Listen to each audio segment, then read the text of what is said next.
ഇപ്പോ നിന്നോട് വർത്തമാനം പറയാൻ ഞാൻ മാത്രമേ ഉള്ളൂ അല്ലേ? അത് പറഞ്ഞപ്പോഴാണ് ഒരു കാര്യം ഓർത്തത്. കഴിഞ്ഞ ദിവസം സോഷ്യൽ മീഡിയയിൽ ഒരു വീഡിയോ കണ്ടു. സോഷ്യൽ മീഡിയ എന്ന് പറഞ്ഞാൽ ബാപ്പുജിക്ക് മനസ്സിലായോ? അതൊരു വലിയ സംഭവമാണ്.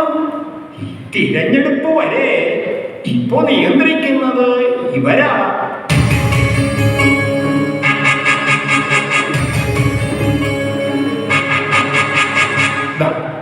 ഇത് കണ്ട, ഈ ഒരു സൂത്രം കൊണ്ട് ഒരു വിപ്ലവം വരെ നടത്താം.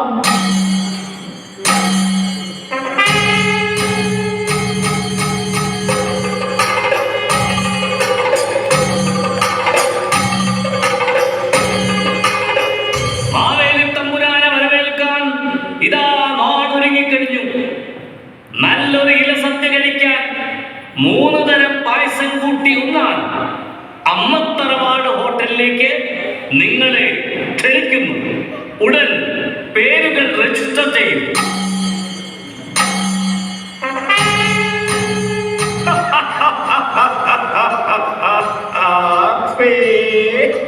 Hero hero. ബാപ്പുജി ക്ഷമിക്കണം, ചിരി അടക്കാൻ പറ്റാത്തതുകൊണ്ട് പൊട്ടിപ്പോയത്. ഈ ഓണം എന്താന്നൊക്കെ ബാപ്പുവിനറിയാലോ.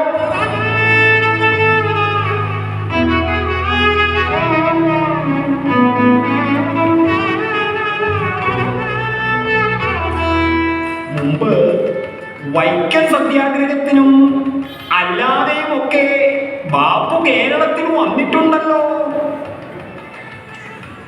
ആലുവ UC കോളേജിൽ ബാപ്പുജി നട്ട ഒരു മാവുണ്ടല്ലോ.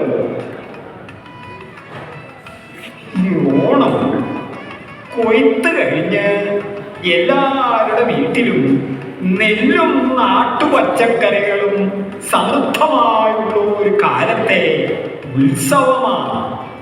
പിന്നെ അതിനെ പൊലിപ്പിക്കാൻ ഇനി ഒരിക്കലും ഭൂമി മലയാളത്തിൽ സംഭവിക്കാൻ വിദൂര സാധ്യത പോലും ഇല്ലാത്ത ഒരൈതിഹ്യം.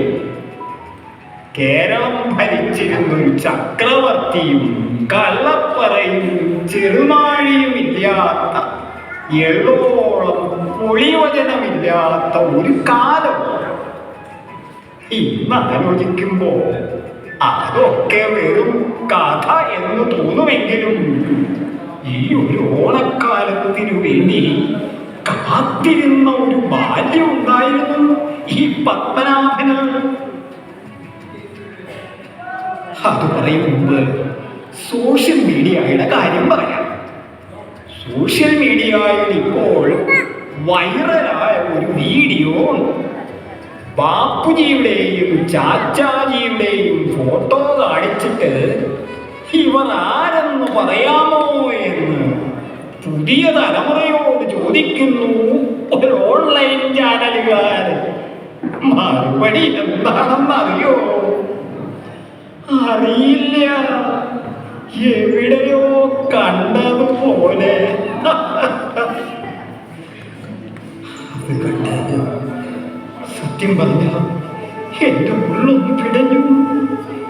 രാജ്യത്തിനു വേണ്ടി ധീര രക്തസാക്ഷിയായ അങ്ങേ അറിയില്ലെങ്കിൽ എന്റെ മകനും മകളും എന്റെ മുഖത്ത് നോക്കി താൻ ആരായെന്ന് ചോദിച്ചതിൽ യാതൊരു അത്ഭുതവുമില്ല.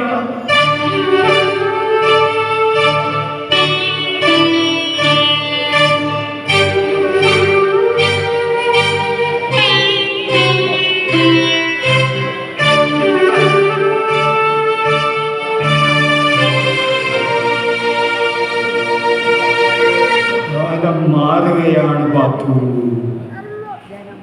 എല്ലാം വല്ലാതെ മാറുകയാണ്. വെറും മാറ്റമല്ല, ഭയാനകമായ മാറ്റം.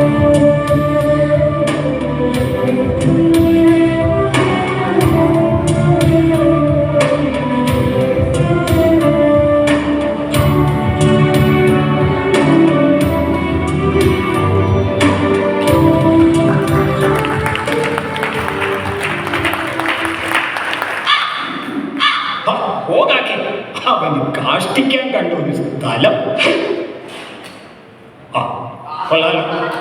കാക്കകൾ മാലിന്യം തിന്നുന്നത് വിശപ്പകറ്റാൻ വേണ്ടിയാണ്. മനുഷ്യനോ സ്വന്തം മാലിന്യം അന്യന്റെ പറമ്പിലേക്ക് അല്ലെങ്കിൽ പൊതുസ്ഥലത്തേക്ക്. ഈ ശീലം എന്നു മാറാൻ? എന്റെ മനസ്സ് തുറന്നു വെക്കാൻ നീയല്ലാതെ എനിക്കിപ്പോ വേറെ ആരുമില്ല. പിന്നെ ഞാൻ പോയിരിക്കുന്ന ഏക സ്ഥലം നമ്മുടെ പാലിയേറ്റീവ് കെയർ യൂണിറ്റിൽ കിടക്കുന്ന സഹോദരീ സഹോദരന്മാരുടെ അടുത്ത.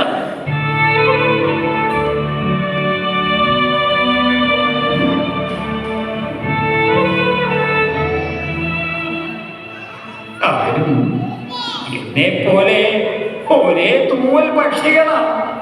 ആയ കാലത്ത് കുതിരകളെ പോലെയും പിന്നെ കഴുതകളെപ്പോലെയും മക്കൾക്ക് വേണ്ടി ഓടിയിട്ട് ഒടുവിൽ വാർദ്ധക്യവും രോഗവും വന്നപ്പോ എല്ലാവരും ഉപേക്ഷിക്കപ്പെട്ടവർ.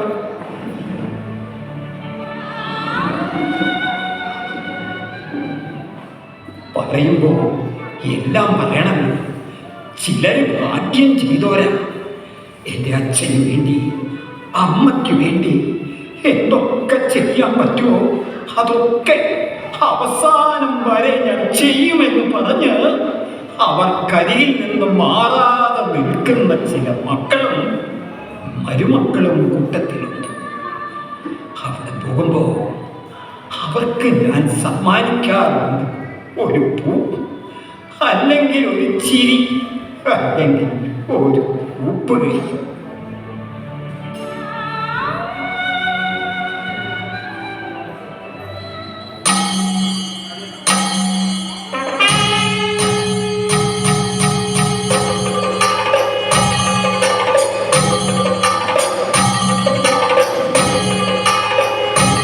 പറഞ്ഞു വന്നത് എന്റെ ബാല്യത്തിലെ ഓണത്തെക്കുറിച്ചാണ്. ഇപ്പോഴത്തെ ചായക്കടയിലെ ഇലസദ്യയല്ല. മുത്തശ്ശനും മുത്തശ്ശിയും അച്ഛനും അമ്മയും എന്റെ വല്യച്ഛന്റെ മക്കളും എന്റെ സഹോദരീ സഹോദരന്മാരും എല്ലാവരും ചേർന്നുള്ള ഓണം. അത്തത്തിന് തന്നെ ഞങ്ങൾ തുടങ്ങും. പൂവറിക്കാനും പൂക്കളമിടാനും ഒക്കെ. അതൊരു സമൃദ്ധിയുടെ കാലം. സമൃദ്ധി എന്നാൽ പണത്തിൻ്റെയോ ആർഭാടങ്ങളുടെയോ കാര്യത്തിലല്ലോ, സ്നേഹത്തിൻ്റെ കാര്യത്തിൽ, നന്മയുടെ കാര്യത്തിൽ. അന്നൊന്നും മനുഷ്യൻ ഇത്രയും ആവശ്യങ്ങളില്ലല്ലോ. പരസ്പരം പാരവെപ്പുകളില്ല. അവന്റെ സുഖം എൻ്റെ സുഖം, അവന്റെ കുടുംബം എൻ്റെ കുടുംബം എന്നുള്ള വേർതിരിവുകളില്ല. ഇപ്പോ ജാതി, മതം, വലിയവൻ ചെറിയവൻ ഇതൊക്കെ വളരെ പ്രകടമായി കാണാൻ തുടങ്ങി. പ്രളയവും മഹാമാരികളും മറ്റു പ്രകൃതി ദുരന്തങ്ങളും ഒക്കെ വന്നു കഴിയുമ്പോ കുറച്ചു കാലത്തേക്ക് ഭയങ്കര കരുണയും മനുഷ്യ സ്നേഹവും ഒക്കെ ആയിരിക്കും. ആ മുറിപ്പാടുകൾ മങ്ങിക്കഴിഞ്ഞാൽ വീണ്ടും വെട്ടും കുത്തും കൊലയും മയക്കുമരുന്നടിച്ചുള്ള പൈശാചികതയും വയ്യ വല്ലാതെ തളർന്നിരിക്കും. ഇത്രയും കാലത്തെ അനുഭവം കൊണ്ട് നേടിയ അറിവുകൾ പറഞ്ഞു കൊടുക്കാമെന്ന് വെച്ചാൽ ഉപദേശം അത് കേൾക്കാൻ ആർക്കും താല്പര്യമില്ല. എത്ര വിദ്യാർത്ഥികൾക്ക് അറിവ് പകർന്നു കൊടുത്ത ഒരു അധ്യാപകനാ ഞാൻ. ഇന്നിപ്പോ പത്മനാഭനെ കേൾക്കാൻ ആരുമില്ല. നോബഡി. ഗാന്ധി ജയന്തി ദിനത്തിൽ മാത്രം ഓർക്കുന്ന ഒരാളായി മാറി മഹാത്മാ. ഇപ്രാവശ്യം ഓണത്തിന് ഒരില ചോറുമായി ഞാൻ വരും നിന്റെ അരികിൽ. നമുക്ക് കഴിക്കാം.